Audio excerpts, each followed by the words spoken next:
You're 25 years old, you make $55,000 a year, and you've got $20,000 in student loans at 6.8%. You've got maybe $3,000 saved and a 401k that you barely contribute to. And you've got no idea if you're doing any of this right. So let's build you a pragmatic financial plan in the next few minutes, using real math, real tools, and the same framework I use to model billion-dollar deals. So let's start with where you actually stand. If you're making $55K of gross income, your first move is to contribute enough to your 401k to get your employer's full match. That's usually around 4 to 5% of your salary, or roughly $230 per month pre-tax. Now, out of that, your employer will contribute, call it roughly $90 to $100 of it. Now, that's free money that you will never touch. So after that 401k contribution, taxes, deductions, your take home is roughly $3,400 a month in most states, which is what we have plugged in here to start with. Now, if you've got $20K in student loans at 6.8%, assuming you're on a standard 10-year plan, that's roughly $230 per month in payments. And if you have $3K in savings, it's safe to assume that's probably less than 1 month of expenses as your emergency buffer. And we'll get to that topic a little later on. But the honest assessment here is that you're not really behind, but you're not ahead either. You're at the starting line, but you're already investing before we even get to the budget part. Now let's jump into the calculator itself. So we've inputted our $3,400 monthly take home, and as a default setting, the calculator follows the 50-30-20 rule, and that's what it's running the numbers based off of. But you can adjust the toggles to match your specific situation. Now, it's important to note that your student loan payment is technically part of your savings bucket. You're building equity by paying down debt. Now, after the loan payment, we've got about $450 per month left in your savings bucket, and that's what we're going to put to work in the next scenario. Now we're moving on to the next exercise, which is calculating the size of your emergency fund. So we have pulled up here the emergency fund calculator also on the website. So we should target roughly 3 months of essential expenses, not total spending. So at our $1,700 needs bucket, that's about $5,100 over the course of 3 months. So we're starting with $3,000 and we need about $2,100 and more. So at $300 a month from our savings bucket, that'll take us 7 months to get there. In the meantime, we'll park it in a high yield savings account at 4.5% while we build it. And that's over $100 in free interest that we earn while it sits there. Let's take a quick detour now to walk through some of the student loan math.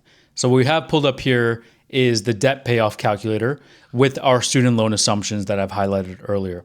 Now, if we're on a standard payment plan of 10 years, that's about $7,600 in total interest that we pay over the lifetime of the loan. Let's see what happens if we just contribute an extra $100 a month towards this. Now our payoff is in 6.5 years, and we're saving almost $3,000 in total interest over the course of the loan. Now, in this scenario, the question isn't whether to pay the extra 100, it's whether that extra 100 earns more invested than the 6.8% we'd save on the loan. So let's find out. Let's get started on the investing question by walking through our compound interest calculator. So as a high-level example, if we're contributing $200 a month starting at age 25, then over the course of 40 years, by the time we retire at 65, we have about $525,000 saved up. Now the same $200 a month, but starting at 30 instead of 25, we have $365 by the time we're 65. So that 5 years of waiting costs us over $160,000 over the long term. Now that's the math that changes behavior. Now, we're already getting the 401k match. That's already handled, so let's remember that. This is about what to do with the $450 a month left in our savings bucket after the emergency fund is built. So let's answer the specific question from the last section. For this particular person, at 6.8% in the loans and 7% expected market returns, should we throw extra at the debt or invest it?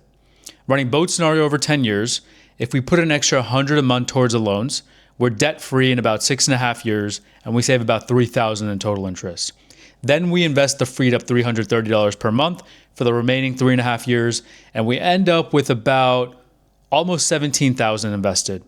Now, if instead we invested that extra $100 a month initially for the full 10 years while making the minimum loan payments, then we end up about $17,300 total invested. But we paid $7,600 in interest instead of $4,750. Now the difference, it's only about $400 over a decade, which is basically a coin flip.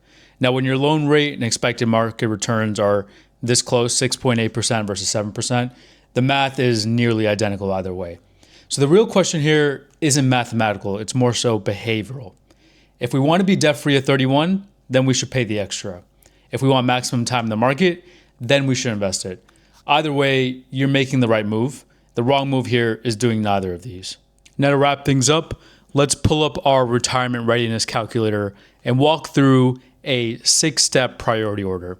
Step 1 was the 401k up to the employer match, which we already covered earlier. It's baked into our take-home assumption. Step 2, paying minimum payments on all debt. This is a non-negotiable. So the $230 per month, that's already covered in our budget. Step 3, build the emergency fund for 3 months of essential needs, not total spend. That was the $5,100 we covered earlier. Step 4, extra loan payments or the Roth IRA. We just ran through the math. At 6.8%, it's your call depending on whatever you're comfortable with. Step 5, we can choose to max our Roth IRA. Current guidelines are a maximum of $7,500 a year. And lastly, if we want, we can extend the 401k contribution beyond the match, or we can contribute to our taxable brokerage account, stocks, bonds, etc. That's the full roadmap. Not theory, but real numbers for a real scenario that you can run yourself. Every calculator I walk through is free at themoneymuse.com. Because here's the thing that nobody tells you at 25. You don't need a financial advisor. All you need is a calculator and 30 minutes. The math isn't complicated. The hard part is just starting. And you being here means you're already there.